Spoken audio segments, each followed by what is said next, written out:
Taking the first step in starting a virtual assistant business is the hardest part, and unfortunately, many women struggle to do so without feeling overwhelmed. And if you're on your virtual assistant journey and you're starting to feel the same way, overwhelmed with all the things that you could be doing or should be doing, I'm gonna share with you the same advice that I give my students when things start to seem hard as they were starting their virtual assistant business. Hey there, welcome back to my channel. I'm Saba, and I'm an agency owner and coach, and I help women build profitable, flexible virtual assistant businesses, even if they struggled with starting them in the past. Today, I'm breaking down why you may be blocking your blessings and 3 strategies that will help you in trusting yourself again and taking action in finally starting your virtual assistant business. If you're ready to get clear on what skill and service you can offer as a virtual assistant, I want you to take my free money-making skills quiz.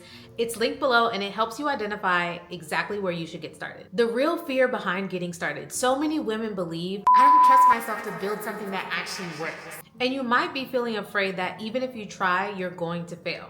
Or that you'll waste your time, your energy, your money on something that just won't stick. And if you've tried before and you've stopped, or you're at the stage where you may be rebuilding this virtual assistant business, you might feel like this time around you can't follow through because last time you didn't follow through. And while all those things are valid to feel, the fear behind getting started or restarting keeps so many women stuck because they feel like if I tried it once, or if I've never done this before, there's no way that I can do this time. But one thing that I like to remind my students that work with me in starting their virtual assistant business is that you have done hard things before. You have done things for the first time before. You've been the first person to speak before. You've been the one who has gotten the best grade in the class before. You've been the one that people call on when it comes to needing your expertise for something. You've done things before that put you in a place to not be robbed by fear when it comes to starting something new for the first time, because you've done that before. Here's the truth. You don't need confidence to get started.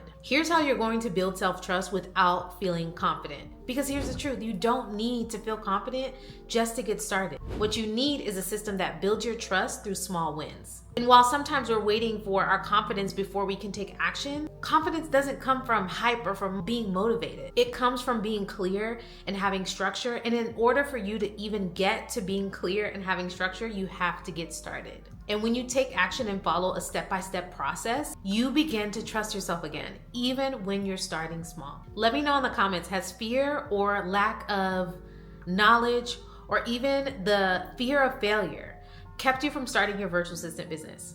Here's the thing that changed everything for me in my virtual assistant business. When I started, I had no idea who my ideal client was. I had no idea who I wanted to work with. I had no website, no safety net, and really no certainty, but I was determined to earn income without burning out. If I was going to do this thing, it was not going to be worse than the job that I just left. It was not going to be the bane of my existence if I was going to do this right. And what changed everything for me was developing a repeatable system for building relationships, delivering excellence, and positioning myself as a professional through my virtual assistant business. And that same system became the foundation of my program, In Demand, and it's helped over hundreds of women launch successfully their virtual assistant business right from their home. So here's 3 strategies that will help you in starting your virtual assistant business with clarity and confidence. Strategy number 1, use what you already know. You don't need a niche, you don't need a website, and you don't need a certification. You need a strategic way to package your current skills to offer it to a business that's in need of your service. And one of my favorite student success stories is Hannah, who used what she already knew as a lash tech. She had so many admin skills, she had social media skills, she grew her lash business to almost 6 figures.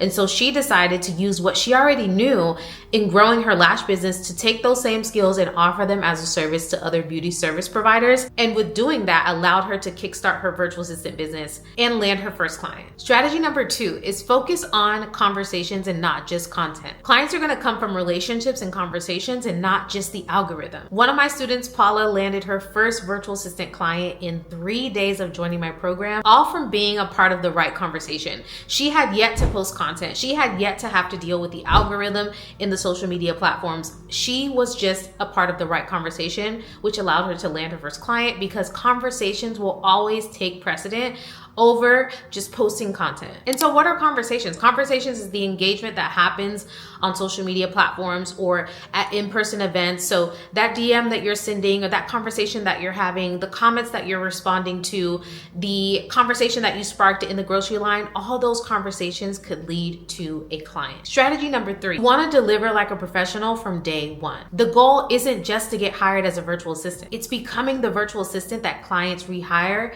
and that clients refer to their friends. And that's exactly what happened to my student Tara. She started her virtual assistant business and delivered like a pro from day one. And that allowed her to not only quit her job and become full-time in her virtual assistant business, but clients renewed multiple times over and over because her service was just that good. They referred their friends, they referred their colleagues, all because she delivered well and had a solid system in place for providing them the service that they were paying for. So if you're ready to stop overthinking this and finally start your virtual assistant business, go ahead, take my free money-making skills quiz. It's linked in the description of this video. It only takes 3 minutes and it helps you identify your most profitable skill. And so I hope this video helped you realize some of the biggest misconceptions about starting a virtual assistant business, and that fear doesn't have to be the thing that holds you back. You just need a repeatable system. You just need a process. You just need a proven step-by-step process so that you can follow, so that you can build your confidence as you take action. That's all for now. Make sure you subscribe so you don't miss the next video, and I'll see you next time.